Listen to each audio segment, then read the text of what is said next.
Κάτι άγριο περιφέρεται στις ελληνικές εκτάσεις, ένα πλάσμα τόσο θανάσιμο που μπορεί να σκοτώσει έναν άνθρωπο με μόλις ένα τσίμπημα. Οι ντόπιοι μιλούν για έναν εφιάλτη με φτερά.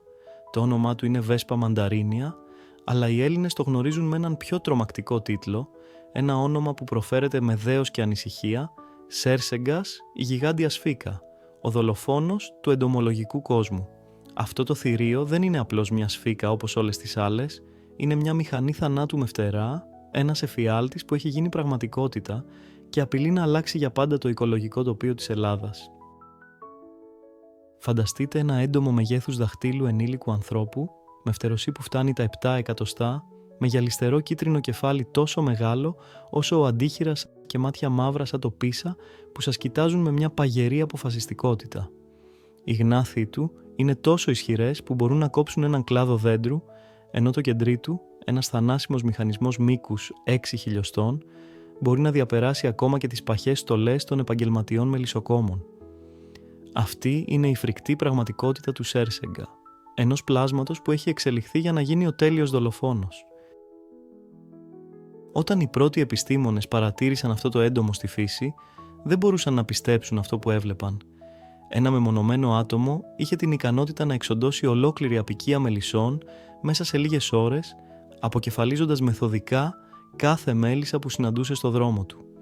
Η τεχνική του είναι τόσο αποτελεσματική που προκαλεί δέος, χρησιμοποιεί τις ισχυρές γνάθη του για να αρπάξει το κεφάλι της μέλισσας και με μια γρήγορη βίαιη κίνηση το αποχωρίζει από το σώμα. Μετά παίρνει το θώρακα, το πιο θρεπτικό μέρος, και το μεταφέρει πίσω στη φωλιά του για να ταΐσει τις προνύμφες του. Αλλά αυτό που καθιστά το Σέρσεγγα πραγματικά τρομακτικό δεν είναι μόνο η θανάσιμη αποτελεσματικότητά του εναντίον των μελισσών, είναι το γεγονός ότι το δηλητήριό του είναι 7 φορές πιο ισχυρό από αυτό της κοινής μέλισσας. Ένα μόνο τσίμπημα μπορεί να προκαλέσει αφόρητο πόνο που διαρκεί για ώρες, σπασμούς στους μύες, ταχυκαρδία και έντονη φλεγμονώδη αντίδραση. Όταν όμως τα τσιμπήματα είναι περισσότερα, τα αποτελέσματα μπορούν να είναι θανάσιμα.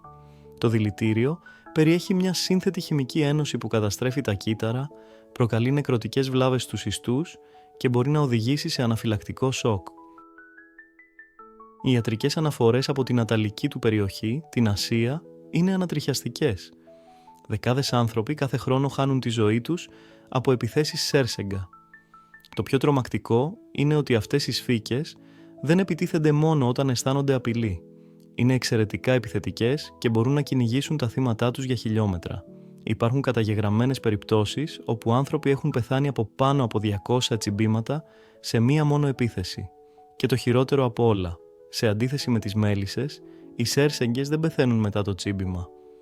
Μπορούν να τσιμπήσουν ξανά και ξανά, εκτοξεύοντας θανάσιμες δόσεις δηλητηρίου κάθε φορά. Πώς όμως έφτασε αυτός ο τρόμος στην Ελλάδα? Η ιστορία αρχίζει από την άλλη άκρη του κόσμου, στις ορεινές περιοχές της Ασίας, όπου ο Σέρσεγγας ήταν ο αναμφισβήτητος βασιλιάς των εντόμων για χιλιάδες χρόνια. Εκεί, οι τοπικοί οικισμοί είχαν μάθει να ζουν με αυτόν τον θανάσιμο γείτονα, αναπτύσσοντας ειδικές τεχνικές για να αποφεύγουν τις φωλιές του και να προστατεύονται από τις επιθέσεις του. Όμως, η παγκοσμιοποίηση και το διεθνές εμπόριο άνοιξαν νέους δρόμους για την εξάπλωση αυτού του θηρίου. Η πρώτη φορά που παρατηρήθηκε εκτός της φυσικής του περιοχής ήταν στη Γαλλία το 2004. Μία βασίλισσα Σέρσεγγα είχε κρυφτεί μέσα σε ένα φορτίο κεραμικών γλαστρών που εισήχθη από την Κίνα. Όταν τα εμπορεύματα έφτασαν στον προορισμό τους, η βασίλισσα ξεκίνησε να χτίζει τη νέα της αποικία. Μέσα σε λίγα χρόνια, η Γαλλία βρέθηκε αντιμέτωπη με έναν πραγματικό εφιάλτη. Χιλιάδες κυψέλες καταστράφηκαν, μελισσοκόμοι δέχονταν επιθέσεις και ολόκληρες περιοχές έμεναν χωρίς μέλισσες για να γονιμοποιήσουν τα φυτά. Αλλά η Γαλλία ήταν μόνο η αρχή. Ο Σέρσεγγας άρχισε να εξαπλώνεται με ταχύτητα φωτός σε όλη την Ευρώπη. Ισπανία, Πορτογαλία, Βέλγιο, Γερμανία, μία προς μία οι ευρωπαϊκές χώρες έπεφταν θύματα αυτής της επιδημίας θανάτου. Κάθε χρόνο, το μέτωπο εξάπλωσης προχωρούσε περίπου 60 χιλιόμετρα προς νότο και προς ανατολή. Οι επιστήμονες παρακολουθούσαν με αγωνία αυτή τη σταδιακή κατάκτηση, γνωρίζοντας ότι τίποτα δεν θα μπορούσε να σταματήσει το Σέρσεγγα στο δρόμο του προς την Ελλάδα. Το 2022 ήταν η χρονιά που η Ελλάδα αντίκρισε για πρώτη φορά αυτόν τον θανάσιμο εισβολέα. Οι πρώτες αναφορές ήρθαν από τις βορειοδυτικές περιοχές, κοντά στα σύνορα με την Αλβανία και τα Σκόπια. Μελισσοκόμοι άρχισαν να αναφέρουν παράξενες επιθέσεις στις κυψέλες τους, επιθέσεις από γιγάντια πλάσματα που δεν είχαν ξαναδεί. Οι μέλισσες βρισκόντουσαν αποκεφαλισμένες στις εισόδους των κυψελών, ενώ ολόκληρες αποικίες εξαφανίζονταν μέσα σε μία νύχτα.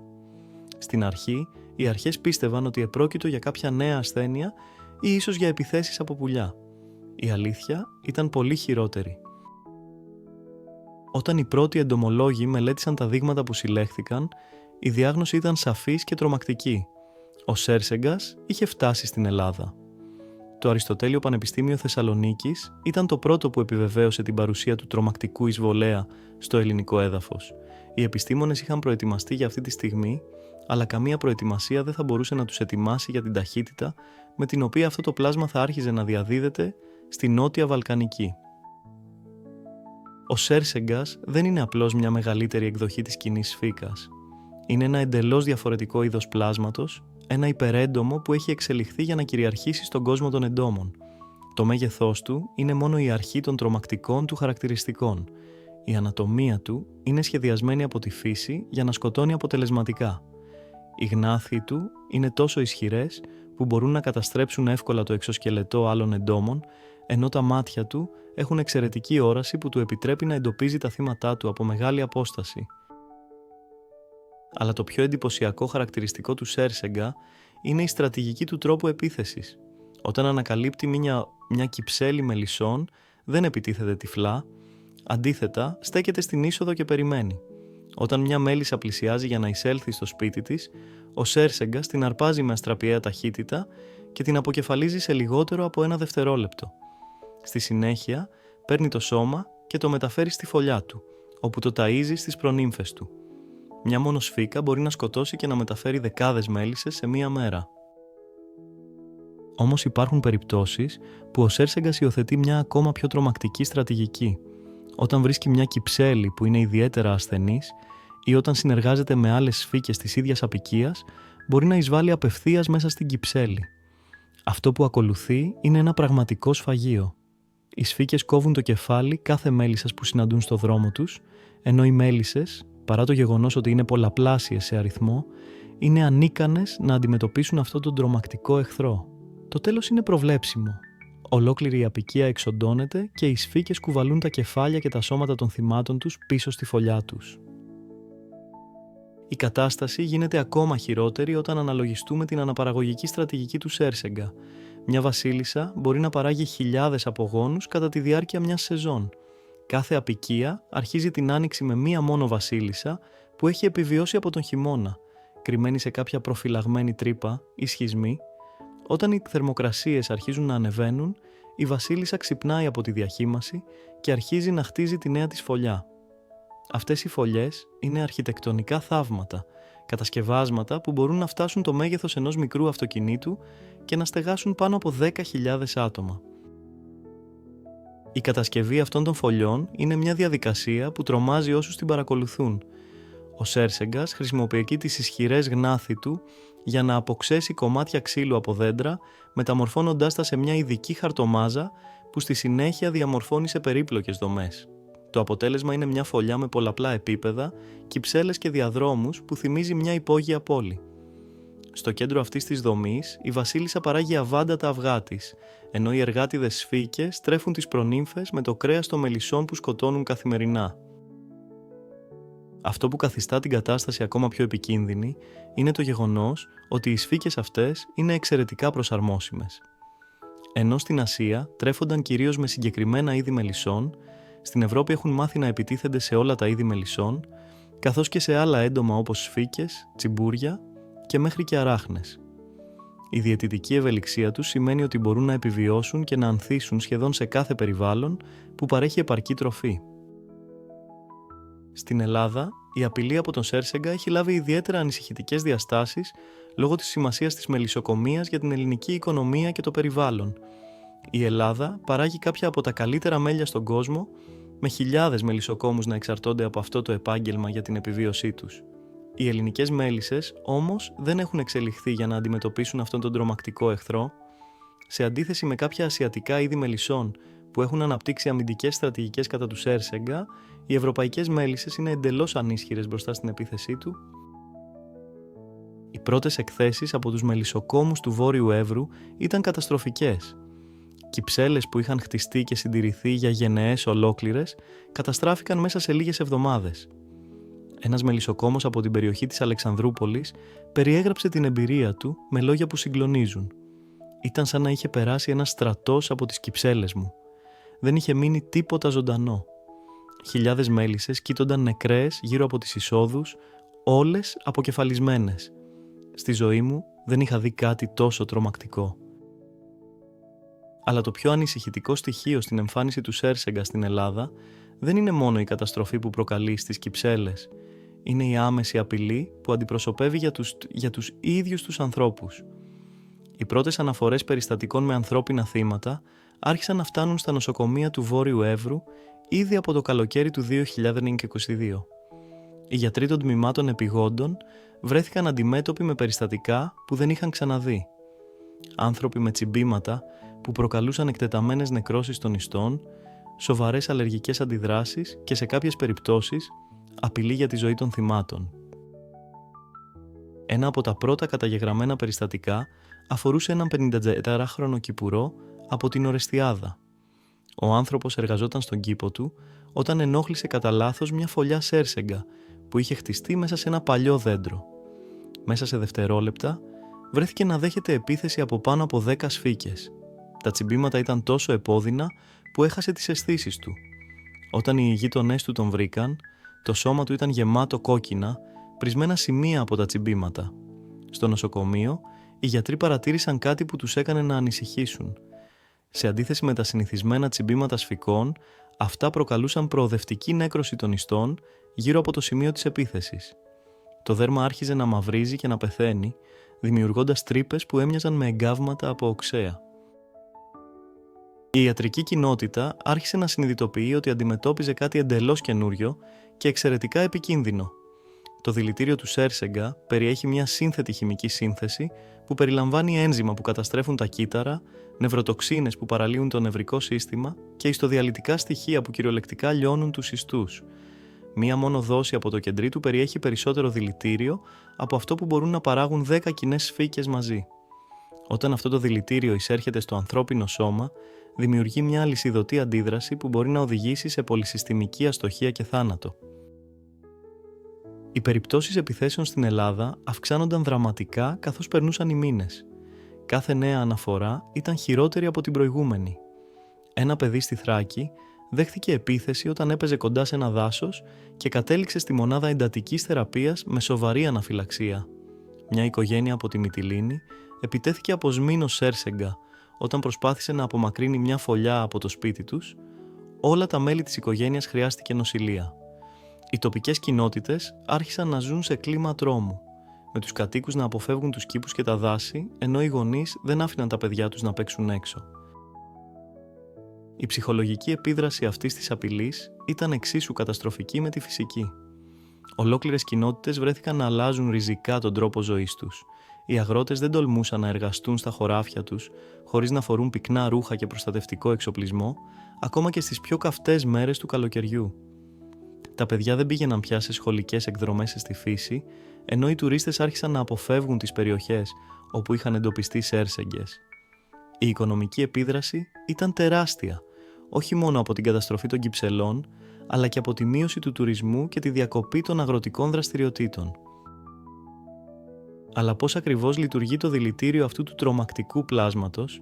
Όταν ο Σέρσεγγας τσιμπάει, εκτοξεύει μια δηλητηριώδη κοκτέιλ που περιέχει πάνω από 20 διαφορετικές χημικές ουσίες. Η πιο επικίνδυνη από αυτές είναι η μανδαροτοξίνη, μια νευροτοξίνη που παραλύει το νευρικό σύστημα και προκαλεί αφόρητο πόνο. Μαζί με αυτήν, το δηλητήριο περιέχει ιαλουρονιδάση, ένα ένζυμο που διασπά τους ιστούς και επιτρέπει στο δηλητήριο να διαδοθεί γρήγορα στο σώμα, καθώς και φωσφολιπάση που καταστρέφει τις κυταρικές μεμβράνες και προκαλεί εκτεταμένη κυταρική βλάβη. Όταν αυτή η χημική βόμβα εισέρχεται στον ανθρώπινο οργανισμό, τα αποτελέσματα είναι άμεσα και καταστροφικά. Το θύμα αισθάνεται αμέσως έναν πόνο που περιγράφεται ως σαν καυτό καρφί που διαπερνά το σώμα. Ο πόνος αυτός δεν υποχωρεί. Αντίθετα, εντείνεται καθώς το δηλητήριο εξαπλώνεται. Μέσα σε λίγα λεπτά, η περιοχή γύρω από το τσίμπημα αρχίζει να πρίζεται, το δέρμα παίρνει ένα χαρακτηριστικό κόκκινο χρώμα και η θερμοκρασία του σώματος ανεβαίνει. Σε σοβαρές περιπτώσεις, το θύμα μπορεί να εμφανίσει συμπτώματα όπως δυσκολία στην αναπνοή, ταχυκαρδία, ζάλι και σε ακραίες περιπτώσεις αναφυλακτικό σοκ που μπορεί να οδηγήσει στο θάνατο. Αυτό που κάνει το δηλητήριο του Σέρσεγγα ιδιαίτερα επικίνδυνο είναι η ικανότητά του να προκαλεί αυτό που οι ιατροί ονομάζουν συνδρομική νέκρωση. Σε αντίθεση με άλλα δηλητήρια εντόμων που προκαλούν κυρίως τοπική φλεγμονή, το δηλητήριο του Σέρσεγγα κυριολεκτικά σκοτώνει τους ιστούς γύρω από το σημείο του τσιμπήματος. Αυτό σημαίνει ότι ακόμα και αν το θύμα επιβιώσει από την αρχική επίθεση, μπορεί να αντιμετωπίσει μόνιμες βλάβες συμπεριλαμβανομένων τρυπών στο δέρμα που χρειάζονται χειρουργική επέμβαση για να επουλωθούν. Καθώς ο αριθμός των περιστατικών αυξανόταν, οι ελληνικές αρχές άρχισαν να συνειδητοποιούν την πραγματική έκταση της απειλής. Το Υπουργείο Υγείας εξέδωσε επίγον δελτίο για όλα τα νοσοκομεία της χώρας, παρέχοντας οδηγίες για την αντιμετώπιση των περιστατικών τσιμπήματος από Σέρσεγγα. Οι γιατροί έπρεπε να μάθουν νέες τεχνικές θεραπείας, καθώς οι παραδοσιακές μέθοδοι αντιμετώπισης τσιμπημάτων εντόμων αποδεικνύονταν ανεπαρκείς. Η ανάπτυξη εξειδικευμένων πρωτοκόλων θεραπείας έγινε επίγουσα ανάγκη, ενώ παράλληλα ξεκίνησε η αναζήτηση για αντιδηλητήριο που θα μπορούσε να εξουδετερώσει τις τοξικές ουσίες του Σέρσεγγα. Η επιστημονική κοινότητα κινητοποιήθηκε για να μελετήσει αυτό το νέο εχθρό. Ερευνητές από το Πανεπιστήμιο Αθηνών, το Αριστοτέλειο Πανεπιστήμιο Θεσσαλονίκης και το Γεωπονικό Πανεπιστήμιο συνεργάστηκαν για να κατανοήσουν τη βιολογία, τη συμπεριφορά και τις αδυναμίες αυτού του τρομακτικού πλάσματος. Οι πρώτες μελέτες αποκάλυψαν στοιχεία που προκαλούσαν ακόμα μεγαλύτερη ανησυχία. Ο Σέρσεγγας δεν ήταν απλώς ένας εισβολέας που είχε φτάσει τυχαία στην Ελλάδα. Ήταν ένα είδος που είχε την ικανότητα να προσαρμόζεται γρήγορα σε νέα περιβάλλοντα και να εκμεταλλεύεται κάθε διαθέσιμη πηγή τροφής. Οι μελέτες έδειξαν ότι οι ελληνικές κλιματικές συνθήκες ήταν ιδανικές για την ανάπτυξη των αποικιών Σέρσεγγα. Οι ζεστές θερμοκρασίες του καλοκαιριού επέτρεπαν στις αποικίες να αναπτυχθούν σε μεγέθη που δεν είχαν παρατηρηθεί ούτε στην αταλική τους περιοχή. Μια φωλιά που βρέθηκε κοντά στη Θεσσαλονίκη περιείχε πάνω από 15.000 άτομα, έναν αριθμό που προκαλούσε τρόμο στους ειδικούς. Κάθε μία από αυτές τις σφίκες ήταν ένας δυναμικός δολοφόνος, ικανός να αποκεφαλίσει δεκάδες μέλισσες σε μια μέρα. Η στρατηγική αναπαραγωγής του Σέρσεγγα έκανε το πρόβλημα ακόμα χειρότερο. Κάθε αποικία παράγει εκατοντάδες νέες βασίλισσες στο τέλος της σεζόν. Αυτές οι βασίλισσες διασπείρονται σε ακτίνα δεκάδων χιλιόμετρων, αναζητώντας νέες τοποθεσίες για να χτίσουν τις δικές τους αποικίες την επόμενη χρονιά. Αυτό σημαίνει ότι κάθε χρόνο ο αριθμός των αποικιών πολλαπλασιάζεται εκθετικά. Μια μόνο αποικία που αφήνεται ανενόχλητη για ένα χρόνο μπορεί να γίνει η πηγή για εκατοντάδες νέες αποικίες την επόμενη χρονιά. Οι προσπάθειες εξόντωσης άρχισαν αμέσως, αλλά αποδείχθηκαν εξαιρετικά δύσκολες. Ο Σέρσεγγας είναι ένα πολύ έξυπνο έντομο που μαθαίνει γρήγορα να αποφεύγει τις παγίδες και τα δολώματα. Επιπλέον, οι φωλιές του κτίζονται συχνά σε δυσπρόσιτες τοποθεσίες, ψηλά στα δέντρα, μέσα σε βράχια ή υπόγεια, κάνοντας την πρόσβαση εξαιρετικά επικίνδυνη για τους ανθρώπους που προσπαθούν να τις καταστρέψουν. Ακόμα και όταν μια φωλιά εντοπίζεται και καταστρέφεται, δεν υπάρχει εγγύηση ότι όλες οι σφίκες έχουν εξοντωθεί. Αρκετές μπορεί να βρίσκονται έξω για κυνήγι τη στιγμή της επίθεσης και αυτές θα επιστρέψουν για να εκδικηθούν. Η αντιπολεμική στρατηγική του Σέρσεγγα είναι εξίσου τρομακτική. Όταν μια φωλιά δεχθεί επίθεση, οι σφίκες εκλείουν ένα χημικό συναγερμό που κινητοποιεί όχι μόνο τις σφίκες της ίδιας αποικίας, αλλά και τις σφίκες από γειτονικές αποικίες. Αυτό το χημικό σήμα μπορεί να ανιχνευτεί από απόσταση χιλιόμετρων, κινητοποιώντας εκατοντάδες ή ακόμα και χιλιάδες σφίκες σε μια συλλογική επίθεση εκδίκησης. Οι άνθρωποι που έχουν βιώσει τέτοιες επιθέσεις περιγράφουν το φαινόμενο ως μαύρο σύννεφο θανάτου, που πέφτει από τον ουρανό με το βούισμα χιλιάδων φτερών να δημιουργεί έναν ήχο που παγώνει το αίμα. Καθώς ο χειμώνας του 2022 πλησίαζε, οι Έλληνες επιστήμονες και οι τοπικές κοινότητες έπαιρναν μια ανάσα. Οι χαμηλές θερμοκρασίες σήμαιναν ότι οι περισσότερες σφίκες θα πέθαιναν, με μόνες τις βασίλισσες να επιβιώνουν κρυμμένες σε προστατευμένα μέρη για να περάσουν τη διαχύμαση. Όμως αυτή η ανακοχή ήταν παραπλανητική. Κάθε βασίλισσα που θα επιβίωνε θα γίνονταν η πηγή μιας νέας, πολύ μεγαλύτερης αποικίας την επόμενη χρονιά. Και οι εκτιμήσεις των επιστημόνων ήταν ότι εκατοντάδες, αν όχι χιλιάδες βασίλισσες, είχαν ήδη βρει κατάλληλους χώρους διαχύμασης σε όλη τη Βόρεια Ελλάδα. Η άνοιξη του 2023 επιβεβαίωσε τους χειρότερους φόβους. Οι νέες αποικίες Σέρσεγγα εμφανίστηκαν παντού, όχι μόνο στις περιοχές όπου είχαν εντοπιστεί την προηγούμενη χρονιά, αλλά και σε νέες περιοχές όπως η Μακεδονία, η Θεσσαλία και ακόμα και κάποια νησιά. Η ταχύτητα εξάπλωσης ήταν πρωτοφανής. Μέσα σε λίγους μήνες, ο Σέρσεγκας είχε καταλάβει περιοχές που οι επιστήμονες πίστευαν ότι θα χρειάζονταν χρόνια για να φτάσει. Η αντίληψη ότι αυτό το πλάσμα θα μπορούσε να ελεγχθεί και να περιοριστεί σε συγκεκριμένες περιοχές κατέρες, το καλοκαίρι του 2023 έφερε νέες τρομακτικές αποκαλύψεις.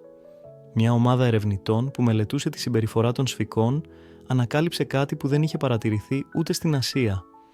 Οι ελληνικές αποικίες Σέρσεγγα είχαν αρχίσει να συνεργάζονται μεταξύ τους. Αντί να ανταγωνίζονται για τους σπόρους, όπως συμβαίνει συνήθως, οι γειτονικές αποικίες είχαν αναπτύξει μια μορφή συμμαχίας, μοιράζονταν πληροφορίες για πηγές τροφής και συντόνιζαν τις επιθέσεις τους εναντίον των κυψελών. Αυτή η εξέλιξη έκανε την κατάσταση ακόμα πιο απελπιστική. Παράλληλα, οι επιδημιολόγοι άρχισαν να εντοπίζουν ένα ανησυχητικό μοτίβο στις επιθέσεις κατά ανθρώπων. Οι σφίκες φαίνονταν να μαθαίνουν να αναγνωρίζουν συγκεκριμένα άτομα και να τα στοχοποιούν. Υπήρχαν αναφορές για άτομα που δέχονταν επανειλημμένες επιθέσεις, ακόμα και όταν βρίσκονταν σε απόσταση χιλιομέτρων από τη θέση της αρχικής συνάντησής τους με τις σφίκες. Αυτό το φαινόμενο, που οι επιστήμονες ονόμασαν στοχοποιημένη εκδίκηση, υποδήλωνε ότι οι σφίκες είχαν μια μνήμη και μια νοημοσύνη που ξεπερνούσε κάθε προηγούμενη εκτίμηση. Η παρουσία του Σέρσεγγα άρχισε επίσης να αλλάζει τη συμπεριφορά άλλων ειδών. Οι ελληνικές μέλισσες, που αντιμετώπιζαν αυτόν τον εχθρό για πρώτη φορά στη μακραίωνη εξελικτική τους ιστορία, άρχισαν να εμφανίζουν σημάδια στρες και ανομαλίας. Πολλές αποικίες μελισσών εγκατέλειπαν τις κυψέλες τους προληπτικά, μετακομίζοντας σε πιο απομακρυσμένες περιοχές, αλλά ακόμα και εκεί ο Σέρσεγγας τις βρίσκε και τις ακολουθούσε. Η μελισσοκομεία, μια δραστηριότητα που είχε βαθιές ρίζες στην ελληνική παράδοση και οικονομία, κινδύνευε να εξαφανιστεί από ολόκληρες περιοχές. Οι προσπάθειες αντιμετώπισης της κρίσης εντάθηκαν καθώς τα προβλήματα πολλαπλασιάζονταν. Ειδικές ομάδες εξολότρευσης σχηματίστηκαν, εξοπλισμένες με προστατευτικές στολές, ειδικά εντομοκτώνα και θερμικές κάμερες για τον εντοπισμό φωλιών. Αλλά κάθε φωλιά που καταστρεφόταν φαινόταν να αντικαθιστάται από δύο νέες.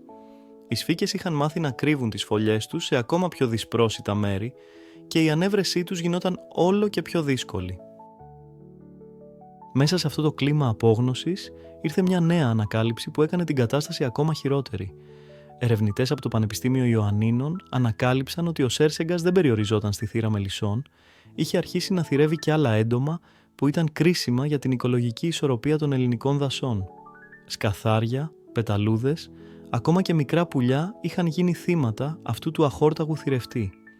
Η βιοποικιλότητα ολόκληρων οικοσυστημάτων άρχισε να καταρρέει, δημιουργώντας έναν εφιάλτη που εκτεινόταν πέρα από τις κυψέλες και έφτανε στην καρδιά της ελληνικής φύσης.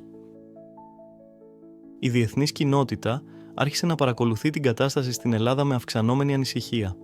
Ήξεραν ότι ο Σέρσεγγας δεν θα σταματούσε στα ελληνικά σύνορα.